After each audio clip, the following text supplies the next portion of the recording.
Welcome to the Real News Network. I'm Mark Steiner. Great to have you all with us once again. Elizabeth Warren just announced she wants to do away with the Electoral College. That seems to be a battleground that will not be easy to conquer, as shrouded as it is in our history and in legend. What purpose does it serve? In whose interest did it become a political institution? The Electoral College seems to be once part of our Constitution, and also left up to the states. Does it really give us and give smaller states more power, or is that mythology? Is it shrouded in slavocracy roots, that some would argue, some may say it's not? How do you end or change the use of an enshrined institution? What would that take? We're joined by John R. Koza, who is chairman of the National Popular Vote and a lead author of the book, Every Equal Vote, a state-based plan for electing the president by national popular vote. And John, welcome. Good to have you with us here on The Real News.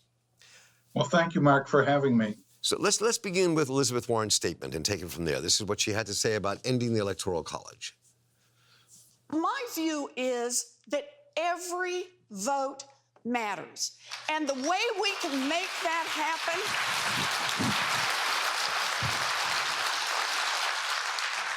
is that we can have national voting, and that means get rid of the Electoral College and every vote.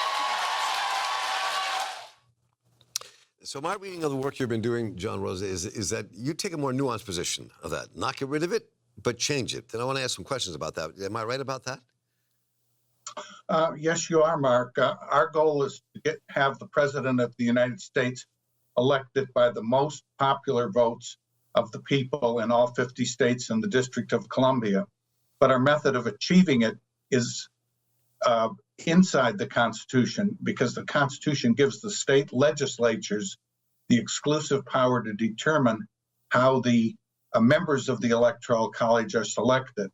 And our proposal would change the method of selection so that the Electoral College would always reflect the choice of the people in all 50 states for president. What does that mean? I mean, when you look at the Constitution and the 12th Amendment, very clearly they talk about electors that are given really wide range inside the Constitution about what they can do and what they can't do. And some people said that was kind of the anti-popular democracy sense of the founders of the country, for lots of complex reasons. If we have time, we'll get into. So what does that mean that to maintain it and keep it in terms of what the Constitution says? How would you change things? The President of the United States is elected by 538 unknown people who meet in December after the people vote in November. But the method by which they're chosen has varied considerably over the years and is entirely under the control of state legislatures. So under the current system, most states have what they call a state winner-take-all law, which awards all of the state's electoral votes to the candidate who gets the most votes inside the state. And the consequences of this winner-take-all approach is, first of all, that 5 out of our 45 presidents have come into office without having won the most votes nationwide. Right. But more importantly, 3/4 or more of the states are ignored in presidential campaigns because under the winner-take-all rule, unless you're in a closely divided state, say plus or minus 3%, candidates pay no attention because they know they're going to win the state or they know they're going to lose the state. So is the stance that you all are taking about how to transform and reform the Electoral College? So my sense is what you're saying is if somebody wins 40% of the vote in a given state, that they would get 40% of the electoral vote? Is that what you're saying? No, not at all. Right now, of course, if you get 40% of the popular vote inside a state, you get absolutely nothing. Right. What we would do is, for example, in Colorado, voters now have a direct voice in only selecting 9 of the 538 presidential electors. Under our system, every voter in every state would vote for a pool of 270 electors, which is enough to elect a president. They would directly vote for the electors, the 270 electors, and the presidential candidate who gets the most popular votes in all 50 states would then get enough electors to win when this election is held in December in the Electoral College. So, just to be clear, I mean, so what you're saying is that if in the way you're approaching this, that if I'm voting here in the state of Maryland, where I live, and you're voting in California, where you live, that we both get to choose all the electors in the country? Yes, well, Maryland and California have already enacted the national popular vote legislation, but when it takes effect, every voter in every state will be voting simultaneously when they vote for their choice for president on a group of 270 electors, which is enough to elect the president. And then the presidential candidate who got the most popular votes in all 50 states would be guaranteed the White House. So the question is, why do you think that we should continue with the Electoral College? I mean, right now it seems to be a real battleground between, pardon me, liberals and progressives on the one end, many conservative thinkers and activists on the other end who want to keep the Electoral College. Some arguing that the Republicans want to keep it because it ensures their electoral victories, and Democrats want to get rid of it because the way it's structured right now, they cannot win even if they won the popular vote. So the question is, why do we even need from your perspective, the Electoral College? Well, the Electoral College is there. It's in the Constitution. What's also in the Constitution is a built-in method by which state legislatures can change the method of picking these presidential electors and therefore picking the president. So what we have is a politically achievable and constitutionally conservative approach, which is to let the state legislatures who enacted these state winner-take-all laws in the first place change those laws and change to a system where the candidate who gets the most popular votes in all 50 states becomes president. So, I mean, when you look at the original Constitution, I'm just curious your take on this, and also see where you think these political debates might take us and where the fights may take us over the next year. Clearly, this will not be resolved before the 2020 election, is my guess. Would you guess that as well? Whatever route we take, it will not be resolved by 2020? I think that's a good prediction. We do expect to have this done by 2024.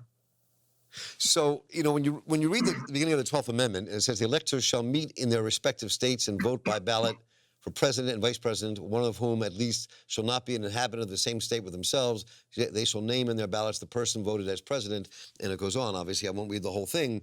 But one of the things that was set up clearly in the beginning was there was a real fear in this country at its founding of the popular vote. And in some ways, the electors were there to ensure that another institution would step in between that. Then there's the argument of whether it helps small states versus large states in that battle, and other people's arguments that this was an institution created to ensure the power of slavocracy in slave states. So when you mix all that up together with that, I mean, how do we take this on for the future? Well, when the Constitution was written, the founding fathers couldn't agree on how to elect the president. Right. That's why we have a system that set up an electoral college, which currently has 538 members, but they didn't specify how the 538 members would be selected. They turned that matter over to the states, and some of the states did not want the people to vote. And in fact, the state legislatures picked the presidential electors, and the voters had no direct voice in selecting the president. Other states had a statewide election for president, very similar to the way we do today. There were 3 such states out of the 13 that did it that way. And then other states used the district system. And one state even had the governor and his cabinet picking the presidential electors. So the founders left the Constitutional Convention without having decided how the president is elected, and they left the matter to the state legislatures.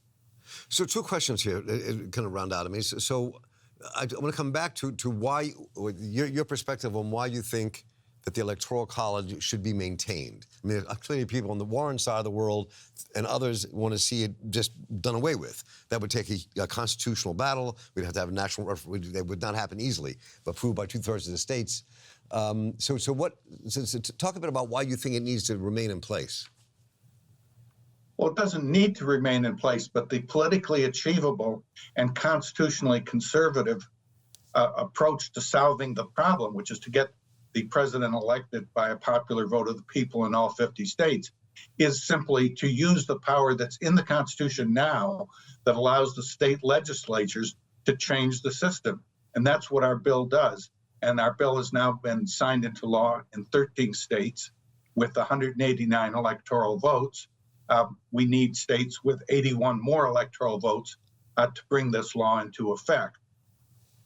And so where does your political push go next with this? What are the states you think are key in changing this and getting to 270? Well, we're working in all states. There's 20-some legislatures are considering our bill, but most immediately, the bill is moved from committee to the floor of the Nevada House. There's a very active bill being considered in Oregon and Michigan and Maine, and later this year in New Hampshire. And then there's a dozen and a half other bills at various stages in other states. So as you said, the two states that you and I reside in, California and Maryland, have already passed this. And it does not take a change in the Constitution the way you're describing it. Is this something the way you think this has broad appeal? Conservative, moderate, liberal, progressive? Do you think it has that broad an appeal? Well, it does. It polls very well. The public wants to see the president elected. Remember, 4 out of 5 voters are in states where they get no presidential campaign. The campaign revolves around states like Florida and Pennsylvania, Wisconsin, a couple of others. The next presidential campaign in 2020 will probably be focused on just 5 states, which would be Florida, Arizona, Pennsylvania, Michigan, and Wisconsin. So, this is really kind of interesting, the way you're approaching this. I'm just curious what you think that these states will actually do, and why they would do it, and how that would change the nature of the election. That's the most important point. Well, the way it would change the nature of the election is right now, 240 some electoral votes are in the bag for each party. So they only campaign in the very closely divided states, the Floridas, the Pennsylvanias, et cetera. And that means that issues relevant to Florida and Pennsylvania and this handful of battleground states get the attention of the presidential candidates. Under a national popular vote, every person's vote in every state would count equally, so that a candidate could not possibly afford to ignore, say, Indiana, which does not get any attention now in presidential elections. Let me just stop real quick. So let's describe that real succinctly before we end. I mean, so what would that mean? Why would it force candidates to campaign in Indiana as well as campaigning in Florida? Because a vote in Indiana would count just as much towards the presidential candidate who wants to become president as a vote in Florida. They campaign only in the states that are very closely divided, say between 47 and 53% in favor of one candidate or the other. If you're in a state that's 60-40 for one party or the other, it's of no interest at all to the presidential candidate, because he or she knows he's going to win or lose that state. And to be clear again, for our viewers watching us right now, is that so this has nothing really to do with splitting up electoral votes within a state, though, correct? That's correct. We're not splitting up any electoral votes. We're trying to guarantee the White House to the candidate who gets the most popular votes in all 50 states. Well, this is really fascinating, and I hope we really continue this and kind of look at this in even with some greater depth and with you and others as we kind of look towards this election and see what all this means to us as people are really wrestling with how to strengthen our democracy here in the midst of what we're facing. And John R. Koza, A, thanks for the work, and B, thanks for taking your time with us here. I appreciate everything you're doing. Well, thank you very much, Mark. And I'm Mark Steiner here for the Real News Network. Thank you all for being with us. Take care.